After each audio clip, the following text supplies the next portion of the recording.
বিয়ের আগে তুমি আমাকে টাইম দিতে, আমি কোথায় একটু বেরোবো বলে আসতে দিনের পর দিন ফোনে কথা বলতে, আমি আইসক্রিম খাবো বলে সাথে সাথে আইসক্রিম নিয়ে হাজির, তো ফুচকা খাবো বলে আমাকে নিয়ে বের হয়ে যেত, আমি কোথাও একটা সিনেমা দেখতে বললে আমাকে নিয়ে চলে যেত। কিন্তু এখন বিয়ের পর তুমি আমি বন্দি একটা ঘরের মধ্যে পড়ে আছি কেন?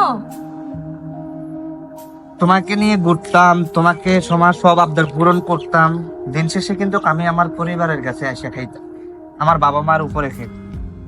কিন্তু যেদিন থেকে তোমার বাবা মা তোমাকে আমার হাতে তুলে দিয়েছে, সেদিন থেকে আমাকে কর্ম করে তোমাদেরকে খাওয়াই, তোমাদের সব আবদার পূরণ করতে হবে। এখন নিজের জন্য সময় হয়ে ওঠে, কিন্তু এই না যে আমি তোমাকে ভালোবাসি বা তোমার প্রতি আমার ভালোবাসা শেষ হয়ে গেছে, বিষয়টা কিন্তু এটা একদমই না। এটা তোমার ভুল ধারণা। এটা তোমার এখন মনে হচ্ছে যে আমাকে কেন সময় দিচ্ছে না। দেখো, আমি সকাল থেকে রাত অব্দি অফিস করি, সকাল থেকে রাত অব্দি অফিস করার পর আমার শরীরে ক্লান্তি থাকে, তাই তোমাকে সময় দিতে পারি না। কিন্তু আমি তোমাকে অসম্ভব ভালোবাসি, আমার ভালোবাসা কোনো কমতি নেই।